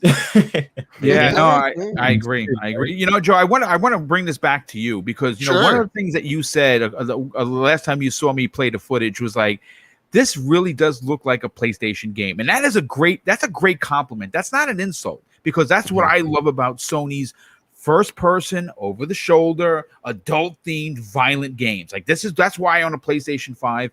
And I think that this is one of those types of games that Xbox is missing. Now, I'm not saying that they're not getting it. You know, Senua's Saga, which was not an exclusive, but we know that Hellblade 2 is that type of game, and we're going to get that potentially early 2023, at least in my opinion. But I would love to see a Rise Son of Rome 2 come back, and for them to take some of the criticism with the the QT types QTs of, and the Connect functionality. Yes. So I think they can do that. But my question to you is, and this wasn't a part of the show, so I'm going to make it a part of the show now. What one studio do you want to see added to Xbox Game Studios?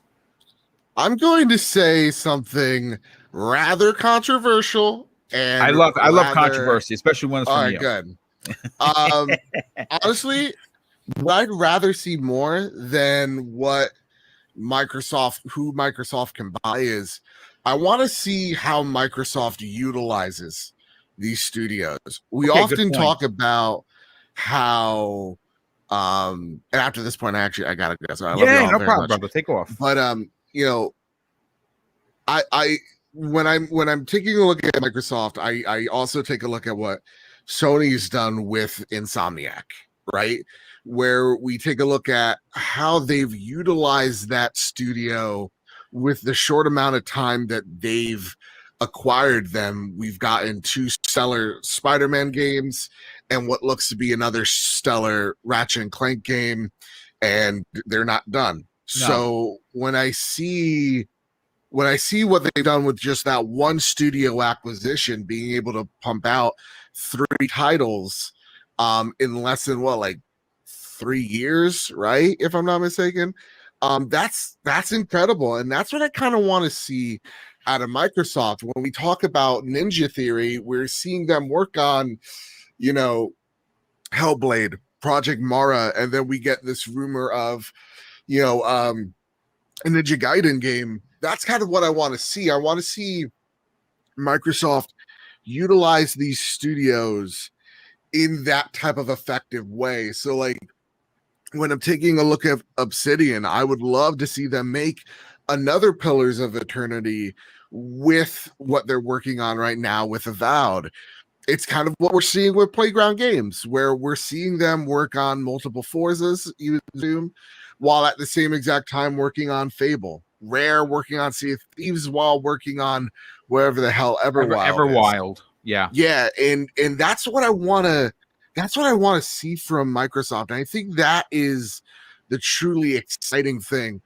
I think Nicholas from Game Perspective said it. I think we romanticize purchases too much because they don't mean anything if the games that come out of these purchases, these acquisitions, which we're going to see more and more of, if they don't come out to anything, right? If the games are just subpar. And so to me, I want to see not purchases, I want to see what these purchases that Microsoft's already made are going to be doing going forward. And I think that's truly the exciting thing, because when you take a look at all these examples I've made, you're seeing 3 to 4 projects, you know, in the lineup.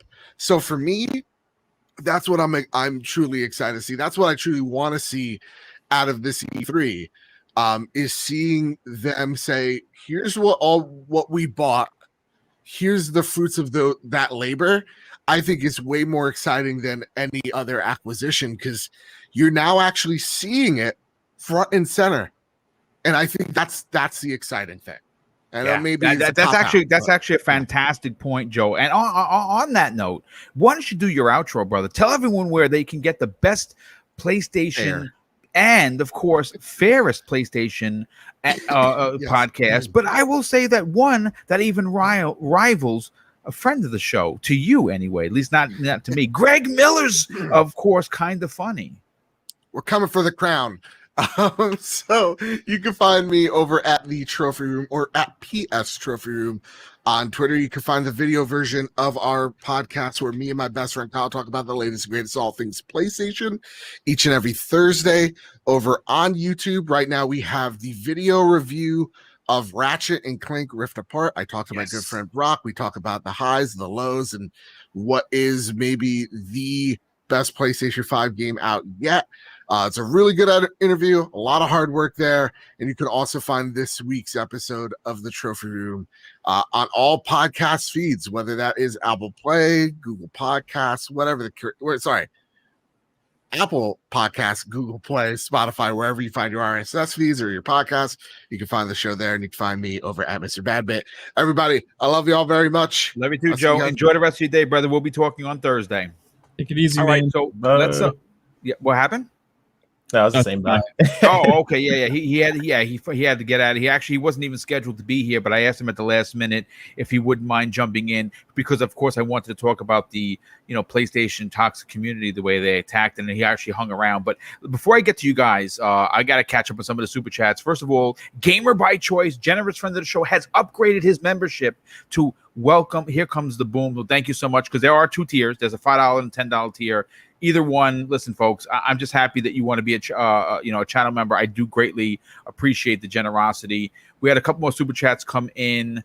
Let me just make sure that I get them all, because I feel really like a piece of you-know-what if I miss them. I honestly do. It bothers me. Ghostface Killer drops a very generous $5 super chat and says, I think Avalanche Studios Group is an acquisition. I think you might be onto something with that, dude.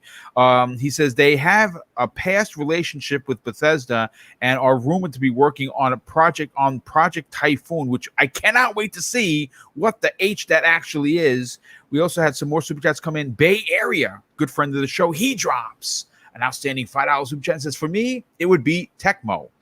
This would give them a Japanese studio with the IPs Ninja Gaiden, Dead or Alive, Rygar. My God, Rygar was so good. Fatal Frame and Tecmo Super Bowl. My God, my brother and I used to play that when it was on the NES back in the days, 4 hours.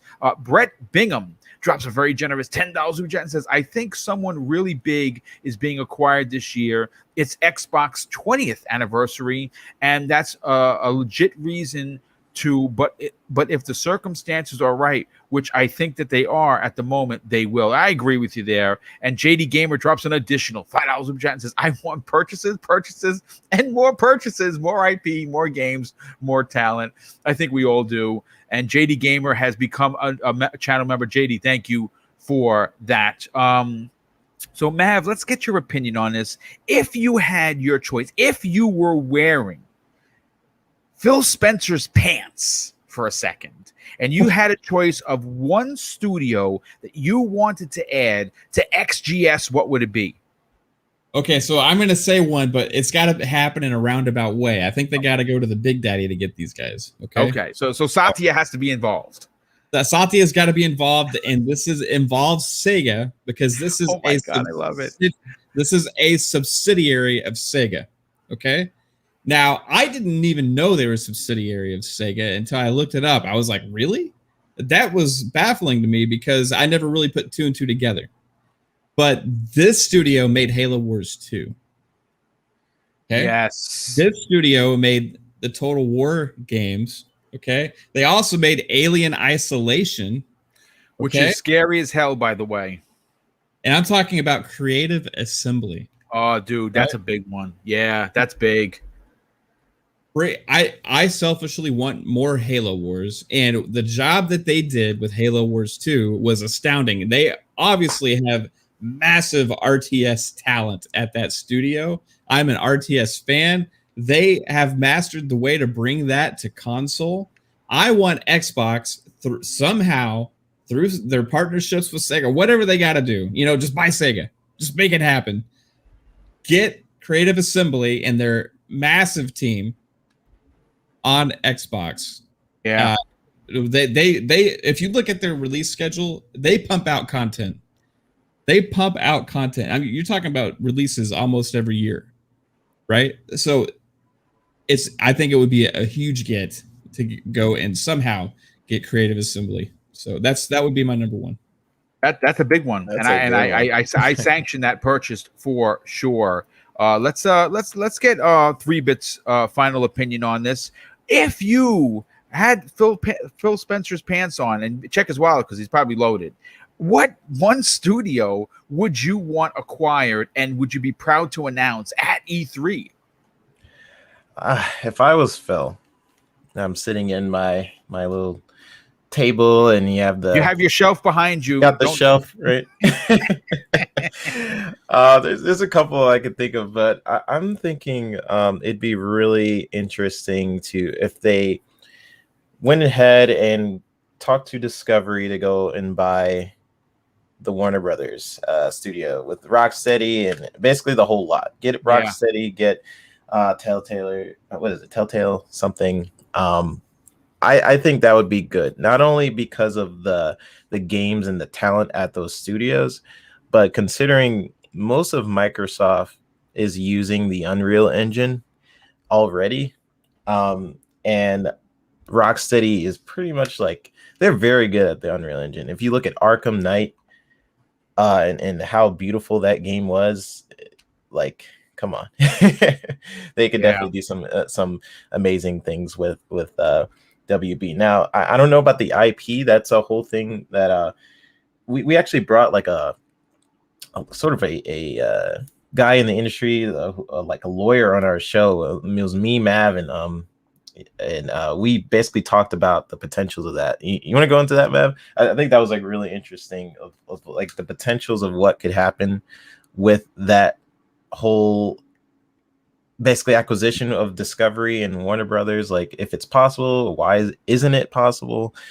I think that it'd just be really cool if they get Warner Brothers, because not only would they have Rocksteady and potentially the IP of Batman, NetherRealm, but they just have some amazing studio talent, and also the Nemesis engine is just not being used at all. Come on, you trademarked it, this amazing engine within the Lord of the Rings games, and no one is allowed to use it. Come on, make it happen. But yeah, we talked about it a little bit on a show with Mav, and this guy basically came in. He had some pretty good points on how that could be possible. It's CMBR. His name, there you go. Ray Oppenheimer. I think he's an investor by trade, so he had a lot of knowledge about these kind of processes, and it was extremely interesting to see all the insights of where they're probably at in this process, what may have happened, why the language was basically given to the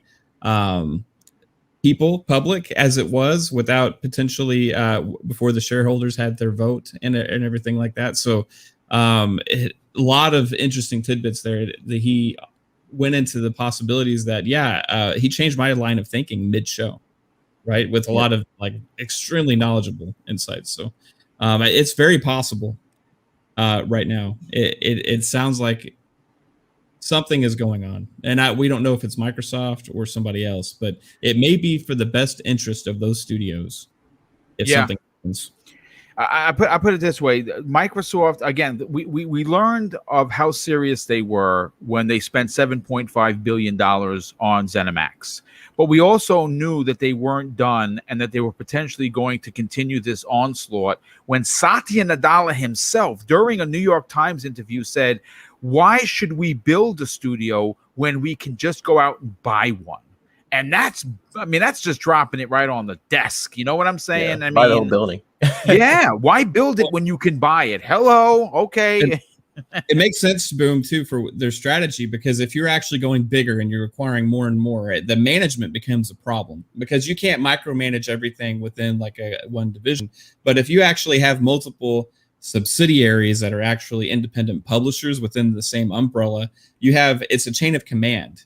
It's the same thing goes with businesses. Like we even use it in our business, like where one person is in charge, but then they have other people underneath them that are in charge. And then they are in charge of these. Now, if you have 30 studios, right, that's a lot for one management group to handle. But if you have a culture that's already developed, where they already have a systems of the way they work, the way they operate, it's profitable, you can bring them in under one big umbrella, but they can operate separately. Yes. And then just kind of send in for approval of things through one person. So it's a chain of command thing. And that's why it makes more sense for them to buy publishers at this point, as opposed to keep acquiring small studios, because those small studios, you have to kind of manage them a little bit, it more, right? The publishers, you bring those in, they're a machine in and of themselves, right? So they just need the money, the funding, and everything to operate. So that's why one of the reasons they went after Bethesda ZeniMax, and that's why things like WB is possible. Why people are saying publishers. That's why in that video I actually asked the question publisher in a joking way, but like there's some serious there to it. Like you could see potentially something like Sega, like WB, or something actually happening once the ZeniMax thing happened. Anything's possible, right? Satya Nadella, like you said it himself. They're not done acquiring. So we'll see what happens. I just think it makes a lot of sense to bring publishers into the Game Pass lineup. So, yeah. No, absolutely. Real quick, let me thank Brett Bingham once again for the additional, very generous $5 super chat, and says Sega is listed on the E3 showcase list, but has no scheduled date or time for one. That's interesting, dude. Like I did not know that. Wow. I mean, my God, could you? I can't even imagine it. I just can't. That he announces Sega has been purchased by Microsoft. I'm gonna fall over on my chair live on the air, folks, because we're gonna be covering it live. Now, real quick, I don't want to put you guys out there. Do you have time for one more topic? Yeah. Okay, so let's get into the last topic of the show, and this one involves one of the big three. You're saying, Boom, what are you talking about? What are the big three? Well, I'm talking about Forza Motorsport. Now, we have a story that I pulled from Games Radar, who notoriously has done some pretty. I talked about them and some of the stuff that they did last this year regarding championing.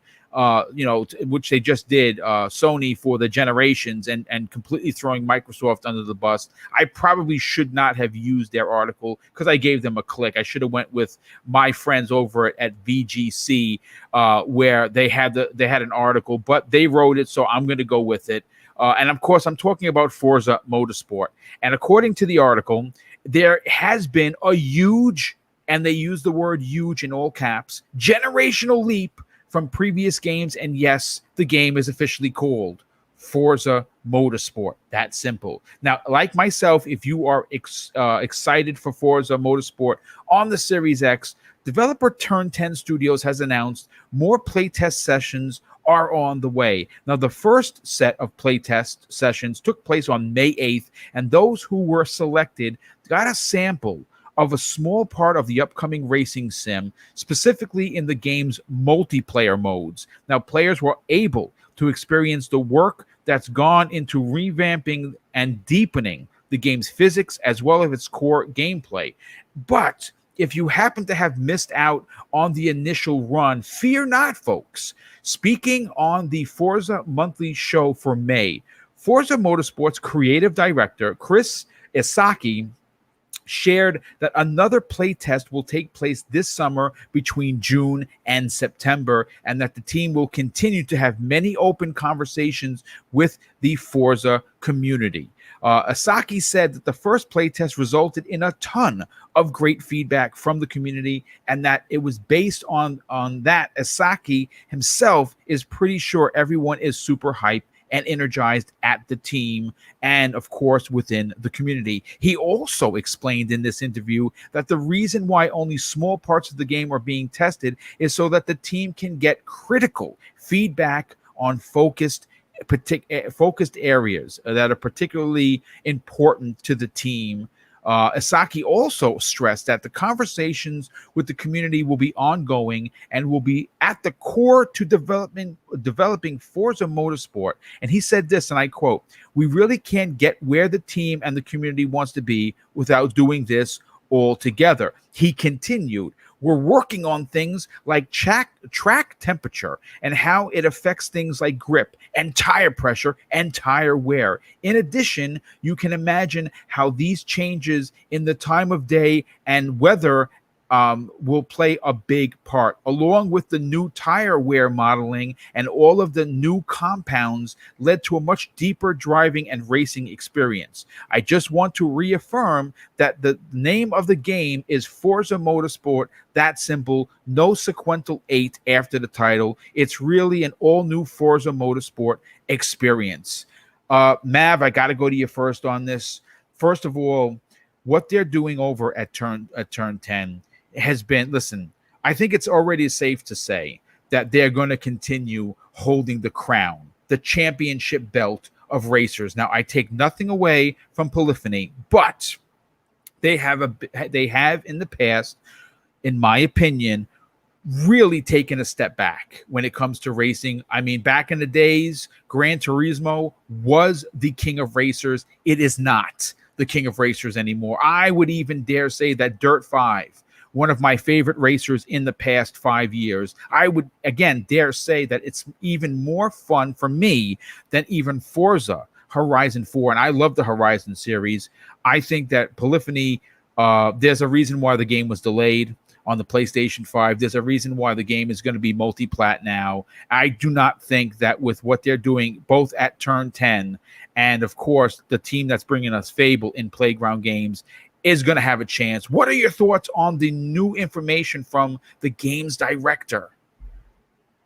Oh, it's amazing. It kind of shows too, like we're talking about them bringing in Crytek and stuff, and potentially getting another engine if that was possible. Like the Forza tech is amazing, right? And it kind of shows that Microsoft, one of the reasons they potentially have been a little light on first-party games, where we always expect a racing game at launch, right, with your console, is because they're actually treating this franchise right and giving it legs and putting more tech and more into this game than ever before. And they're kind of reinventing the wheel to make it more future-proof, right? I think it seems like they're going for Forza Motorsport is going to be a platform that's going to live on Xbox and Game Pass, and you're going to have access to it, and it's going to keep coming out with more content over time. And if you go into the depths of everything that they just talked about, you're talking about something that's going to be revolutionary for racing games, and something maybe we haven't never seen before. It's going to be a crazy, truly next gen experience, I think. So I'm crazy looking forward to it, man. I'm a huge motorsport fan. I actually personally have always preferred motorsport over Horizon, just because I like the track racing. You know, I loved motorsport back in the day with the car clubs and the crazy customization and the paint jobs, and then just going out there and playing online and trying to beat everybody, do hot laps and compare leaderboards. Like, motorsport is a very social game, right? So dude, if they're putting everything like they said into this like that, it just has me excited, because they're treating it with respect, which they should, instead of just rushing out another game, so hats off to them. I can't wait to freaking play it. Maybe next year, you think 2022 You know what I think they wind up doing? I think you're onto something with that, Mav. I think what we do is we get Horizon 5 this year. We Yeah. get Motorsport next year, potentially next holiday, and they go back to that, 1 to 2 years. That 2-year dev cycle where it's Motorsport, then Horizon, Motorsport, then Horizon. I think that's what we get. Yeah, because then we'll have the tech. You'll be able to use the tech they made for the new Forza Motorsport in the new Horizon games. Whereas I think this Horizon is still going to be based on the old engine, and it's going to be cross-gen. I think Motorsport could possibly be next-gen only. And then I think they actually said that. I'm almost positive. I don't know if Horizon is. Motorsport is definitely next gen only. When they announced it, it only said X and S on there. It didn't say 1. Like the other games that were coming out for 1 said 1, and this only said S and X on there. But the reason I said possibly is because things are always subject to change, right? That's true. Yeah, you're definitely right for that. Who knows 100%? But I think that it is going to be next gen only, and that tech that they're building for Motorsport will be used potentially on Horizon in the future games, not this one, but in the future. Well, I mean, you're definitely onto something. I'm glad that 3-Bit's here for a lot of reasons. Obviously, love having him on the show, but I love to have you get into the technical aspects. What they're doing over at Turn 10 seems to be the stuff of wizards. Track temperature, tire wear, the rain effects, if it's too hot as opposed to it being too cold. These are these details that they're putting into this seems to be almost like madness, and we're going to get that. And they've already said that this is a massive overhaul from Motorsport. That's why it's kind of like a relaunch of the franchise. How excited are you from what Isaki had to say? I think it's really cool. I seen someone in the comments say, like, Sparhawk, he said they're planning on adding more features than they did from Forza 4 all the way through 7. And there were several games in the last showcase with Xbox where it said it was only going to be on the Series X. And the whole cross-gen argument I always get into with people, because I believe games are scalable this generation due to x86 architecture. And Forza, if I'm not mistaken, is one of the games that will only be on the Series X going forward. Microsoft did say they will support the Xbox One for 1 to 2 years. That is actually coming up. So in terms of the technology represented in this game, they wouldn't have to pour as much resources into the optimization of that older VCR console. But I also think it's going to be a showcase for the Xbox. And that is something I miss. When you wanted to show off in the past what a system was capable of, usually you would go to like a racing title, right? Because usually that is the graphically amazing game. Or usually graphically amazing games popped up later in a console's lifespan. But racing games was always that thing you can sort of point towards to seeing that immaculate detail. But the Forza tech is... I'm really questioning on what Mav said, like whether or not the Forza Horizon is going to be the older engine, or if they're. I think in general they're building up the Forza Tech engine, and it's just for next gen. But I also I'm thinking about, in the back of my head, the Fable game, which is using the Fable tech, right? Yep. So I'm thinking overall they're just improving that engine to its max, and I think Forza Horizon is going to use the new tech, and I also think Forza Motorsport is going to use it. Now, Forza Motorsport is interesting because it's going to be a platform that we know of, and they're going to just keep continuously adding to it, as opposed to just Forza 8, 9, 10. That this is going to be a game they just add on to it every so often. I think that benefits Horizon more so than vice versa, because Motorsport could be the basis for Horizon. But I can also see, Horizon because it has these huge environments. So I think they're now my thoughts are all over the place, but I think what they're going to do is just overall update that engine. Because we know for the most part that Motorsport is going to be next gen only. And then that will benefit Horizon, and that's also going to benefit Fable, because Fable is probably going to have these large environments as well. So the best thing to do, I would think, in this situation is just to use a brand new engine and have it going forward with the ripple effect of Motorsport, Horizon, and also Fable. But yeah, we'll see. Well, listen, it's going to be interesting to. We're going to get more information, obviously, at E3 in 6 days. Double Barrel Gaming, this YouTube channel, is going to have you covered in a big way, and I will flash on the screen once again the schedule. If you're new to the channel, this is the monster schedule that I have.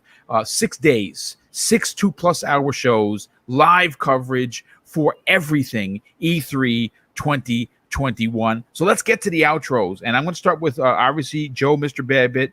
This is a kid that I think is a real gem of the community. You heard him. Check out, if you are someone that supports multiple platforms and you want to get a PlayStation podcast where hate and that kind of shenanigans is not used, check out the Trophy Room on YouTube. Definitely give him a follow at Mr. Badbit. But Mav, I want to help you push your video. It's stunning. I'm only a couple of minutes into it. I will watch it as I clean the rest of the house, which I have to do after this show. Because, of course, Boomstick is taking care of stuff for Mrs. Boom while she still works, because she's not retired yet, hopefully very soon.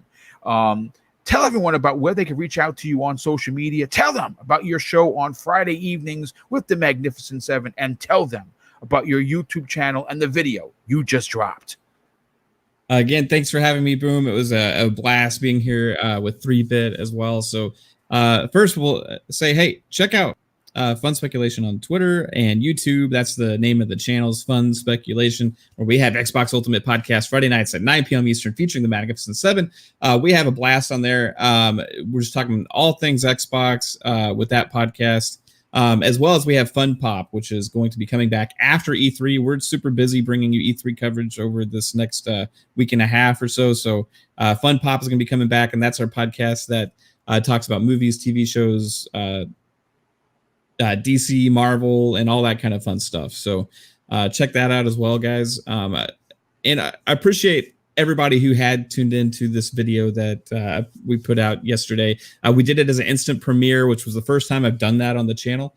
So that was new. I usually do live stuff, right? And I had dropped a little fun videos here and there, just kind of joke ones occasionally. But this was like one to put a lot of work into to get a lot of people in the community as trying to come up with a unique idea of like, hey, how can we do this, but like make it like just a fun thing for everybody, as opposed to just like, hey, what's my thing, right? And yeah.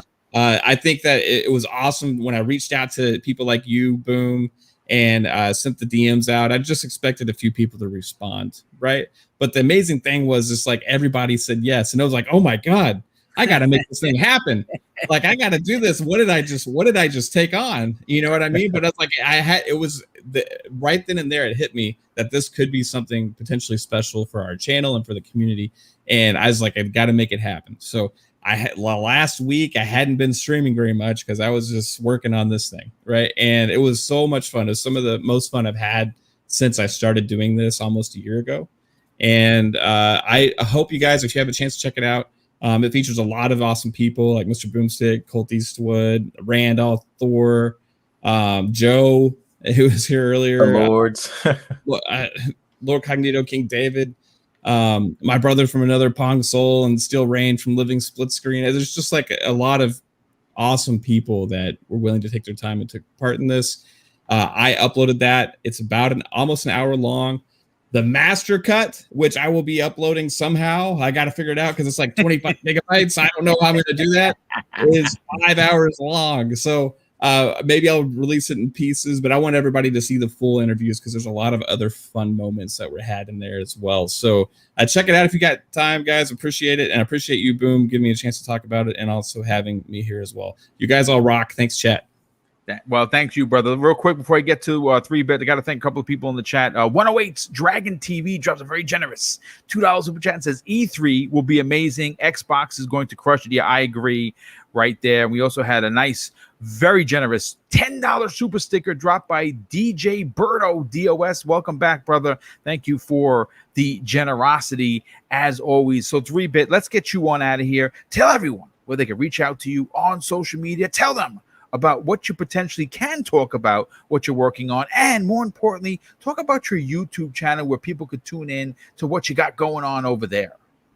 For sure. First off, it's glad to be back. Chat, you are amazing. I actually, this past few weeks, I just been working on what you guys are about to see, E3. I've been really honored and blessed to work with a really good team over at Ubisoft for the Forward conference, and you guys are gonna like that show, I think. So I've been just busy doing that, but I missed podcasting with everyone, and yeah. So, but you guys can find me on Twitter. It's the VGHD. My YouTube is the Video Games HD.